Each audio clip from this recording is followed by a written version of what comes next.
Today I'm going to talk about a specific way of thinking about life success metrics in a way that will actually work for NP types and people who feel like they're never making enough progress, that they're not growing fast enough. So the thing with NP types like me, ENTPs, is that we really don't like having to set up measurable success metrics. Um, this is such a common thing in the business world to have to set SMART goals, right, that are measurable. You have to figure out what is the exact threshold for the number of website visitors that makes your website a success, or what is the exact number that if your business makes this amount of money, then that means your business is a success. These kinds of precise metrics tend not to work for types in the NP family because we're big picture thinkers, and we're always trying on different way of seeing things, and we're moving through winding paths of kind of moving toward one goal and then switching and thinking about it a different way or trying on something else. And so it feels really regimented to have to come up with these very specific ways of this is what success looks like. Maybe that's what success looks like right now, and it's going to change in a few hours, right? Or a few days or weeks or whatever else. It feels really hard to predict the future with that kind of precision. And so I want to talk today about an alternative to that, to really framing for yourself at a smaller, more subtle level what success really looks like for you. And I think that this is so important for people who are ambitious and people who feel kind of stuck, like they're not making any progress. It's just the same thing again and again. They're never improving. I was working with a client the other day who was talking about how her life just feels hopeless. She feels so stuck. She knows what she needs to do, theoretically, to switch careers. She knows the forms she needs to fill out. The steps are obvious. She could write down all the steps that she needs to do, but she hasn't done them. And every day, seeing that list and knowing that she hasn't done them makes her feel worse and worse. It feels, she described it as it feels like I'm kind of falling down a mountain, and I've been falling for a long time. And so here's the problem that I explained to her, that when I asked her, what does success look like for you? And she said, well, I would happily have my new career. I'd be making good money. I would be happy, fulfilled in life, right? And that sounds nice, but that's way too much to ask. If you're falling down the mountain and you've been falling down the mountain for a long time, that kind of success metric is like saying, I want to be teleported to the top of the mountain and build a castle there, right? That is such a huge step. So of course it feels insurmountable. Of course it feels like you're not making enough progress. And so I think that even if you can't lay out exactly, what is the distance that I want to move back up the mountain in precise SMART goal terms, right? That's no fun to think about. But I think at the micro level, the goal is not, or success is not, I'm at the top of the mountain. If you've been falling down the mountain for a while, what is success? Success is you stop falling, right? The first level of success to strive for is I'm going to stay in place. I'm not going to fall further. And even before that, even that's too much. How about if you've been falling fast for a long time, your first level of success is I'm going to slow down my falling. Or even before that, maybe the first level is I'm going to be super consciously aware that I am falling. And I'm going to notice what behaviors and mindsets and thought patterns lead to me continuing to fall. So maybe the first step is turning your head to look up.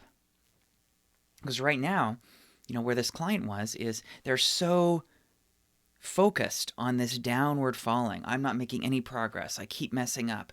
My to-do list is endless. I'm never going to change. So she's facing down the mountain, and whenever she opens her eyes, I'm still falling, right? But what if she could close her eyes, turn her head, and when she opens them, she actually sees a different view. She can see a bit of the slope up the mountain. She can kind of see where it's headed. And once she can see that, maybe the next step is sticking out one hand to slow down the fall, and then sticking out the other hand, slowing down further until you can stop in place and celebrate that. Wow, here I am, not falling anymore.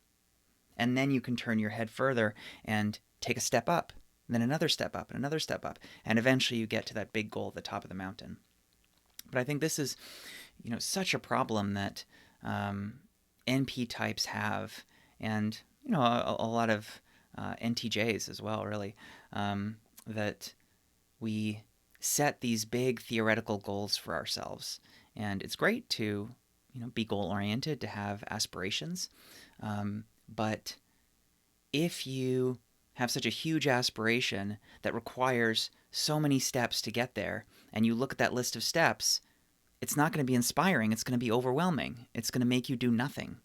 And then you're going to feel stuck. So instead, you have to really, I think that the type of success metric that works is really reframing what success means to you, or what success looks like. How will you know you're successful? You won't know you're successful when you're at the top of the mountain. I mean, you will eventually, but the first way you'll know you're successful is you've stopped falling down the mountain, or you've slowed your descent, right? And I think, this applies to so many situations, right? If you're a socially awkward person and you think, well, success looks like I walk in the room totally confident and everyone flocks to me and I'm dancing in front of everyone and it's amazing. Like, yeah, okay, cool. That's a nice vision. Maybe that inspires you.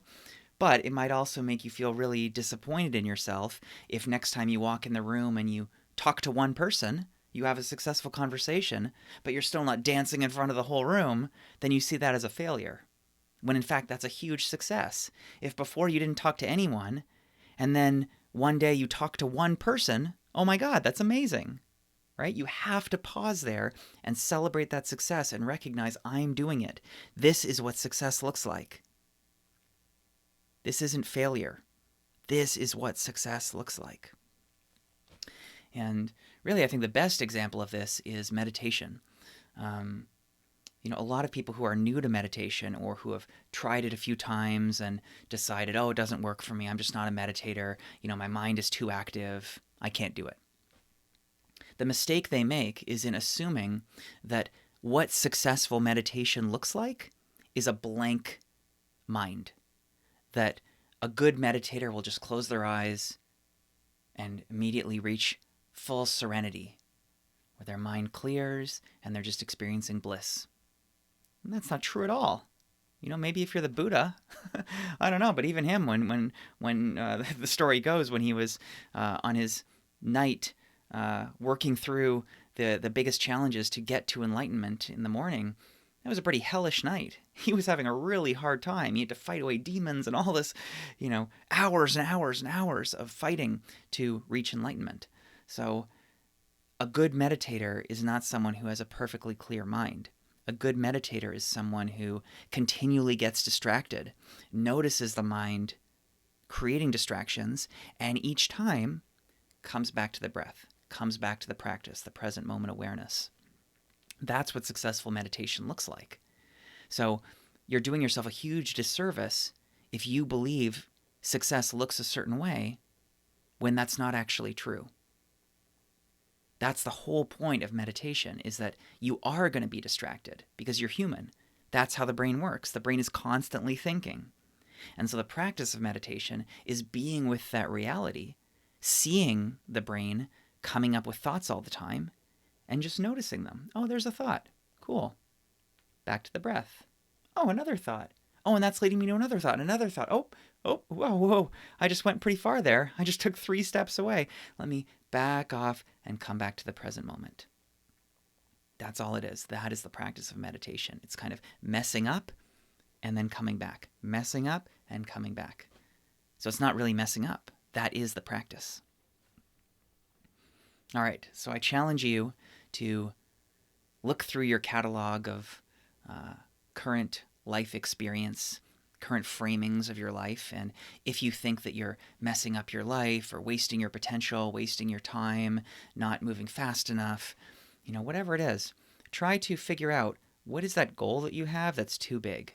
What is that success metric that you have that you believe success looks like X?